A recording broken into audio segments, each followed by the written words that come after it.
makwa ife bụ ịkparị omenala.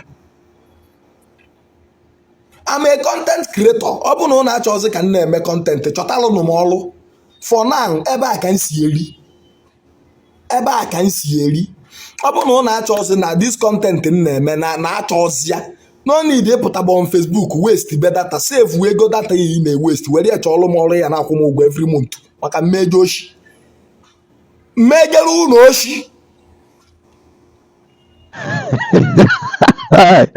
Ndị Igbo ekele ewere na wiki ya gwara ụlọ asị bụ ka onye chie ya zere biko na ebe get out.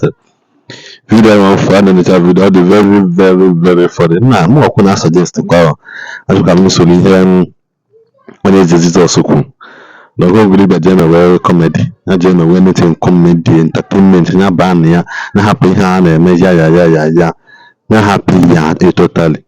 Ya ba comedy na anyị kọrọ ihe okwu ọsọ ya ụmụ Igbo na wejere ụlọ oshi na ọba njekwa n'oshi na ihe anyị agbapụta okwu ịkpaka ka makpọrọ ya n'ụlọ okwu echara na makpọrọ ya n'ụlọ na ya bụ ihe adịrọ mma biko na mma ọkwụrụ mechara ya video si nyechara na video editing wee bụrụ m ihe ọchị naanị ihe bụ ezigbote this video really cracked me up.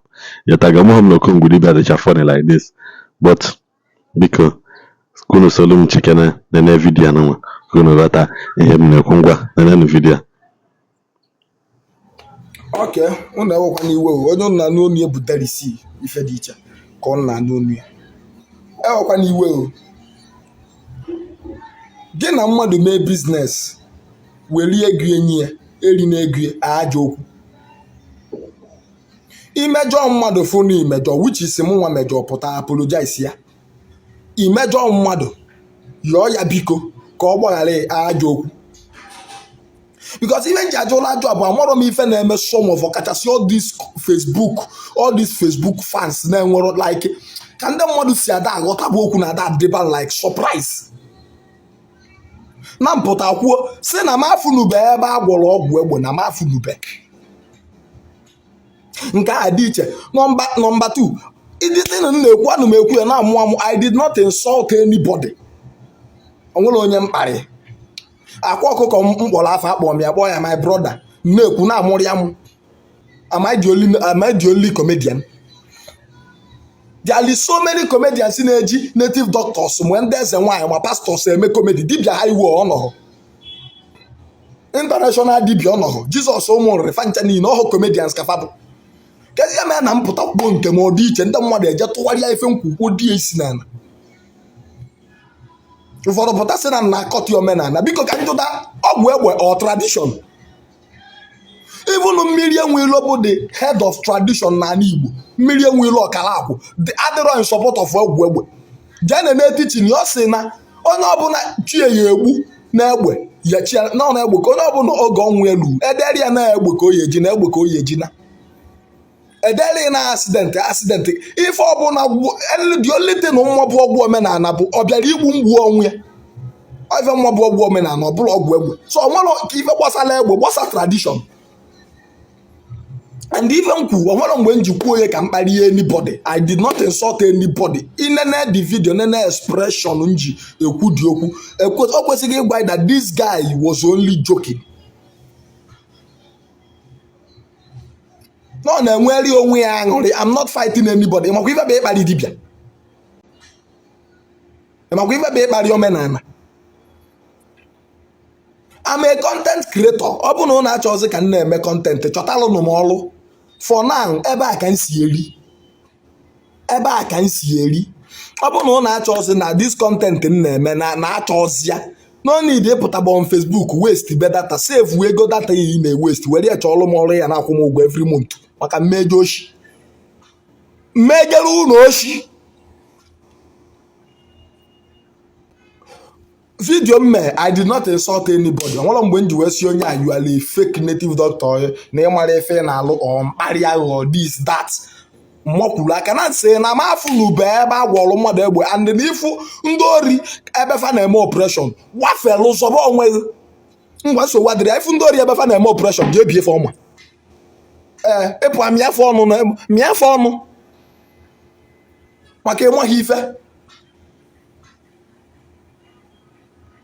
Nge nwere chezọzi ya na o nwere one of my brother egbu ka ọ gwọba ọgwụ egbe agwọsịa ọzọrịa ichezọzịa na-enwe ike gba gha egbe kwụrụ na galadi na ọ da agba na ọka ije ka ị na-afọ egbe agaba agha ebe ahụ nya chọọ nwaanyị nọ na piriọdụ tee na mma were ya nwakasịa ụdị ya enweazị nke a nọ na Okongwu ekwugo hey Okongwu okwuwe ọnụ did I insult anybody onwe onye mkparị vidio m na-ememe go back to that video nene ya ọfụma ka m na-ekwu the video ana m amụrụ ya mụ I did not call anybody names even na-agwa bụ my fans which is ụfọdụ ji emụrụ ife mba ifu ebe ọkụ na-agbaje ọgwụ na n'ime ọkụ sọ gwọba ọgwụ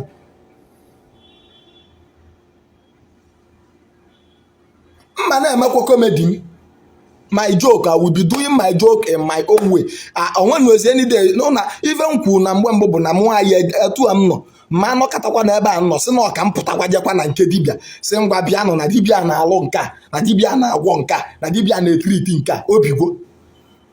That is what I said, but that does not mean that I will stop creating my content. My brother bụ J Park si mụ jee review be businesses review akala aka niile abụ ofu na Ola of Lagos na-eme ọ na-efevie. Does that mean na ntinye aka ebe a na ọ ya efevo m normal onye chọọ ka mmeri advert ọkpọ nkwụọ m ụgwọ we advert his goods or his product for him. I'm a content creator, a comedian ka mbụ normal ma ọ bụrụ nnọkọta ntikaba na business mmadụ bido promote bia I can never do that. Ken Swat production ọkwụ m ụgwọ mbịa as in production King Swat ọkwụ m ụgwọ mbịa. And meanwhile, video me, I did not do the video to insult anybody. Na na that video from nwere onye mkparị na video akparị home anybody. Okwu ngwala unu bụ okwu ga-abalụ gị uru. Ife dele bi welu di okwu o erapia ifu ebe ndị oshi na-agba egbe. Welu na nwa dibịa ka ewe ọgwụ egbe na ahụ jekwuru fe ebe a ga-ebie fe ọmụ. Maka enweghị ife. Ihe ha emume ọ bụrụ sọsọ m bụ onye ji ndị dibịa eme comedy on Eze Nwanyị. I'm not the first, neither the second. Mbịa ya bụkwu the last.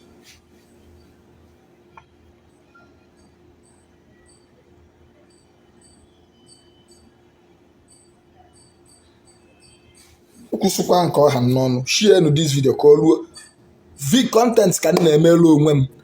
Ife ọ bụla unu for my page is just a joke. If you want to take it as a joke, fine, take it. Ọ bụzụkwa na ị chọrọ iwere ya as a joke burie n'isi kwụwarịba ka ọ na-anya. ejikwa m n'aka na afụcha na vidio biko nyere na aka na-agbasa ozi a na-agba notification kwụ na-enweta notification mgbe ọbụla anyị tinye vidio for biko share this video, like on this channel, subscribe on this channel biko kwanụ, then drop a comment at the comment section ka anyị nwee mgbe ọzọ Igbo bụ Igbo.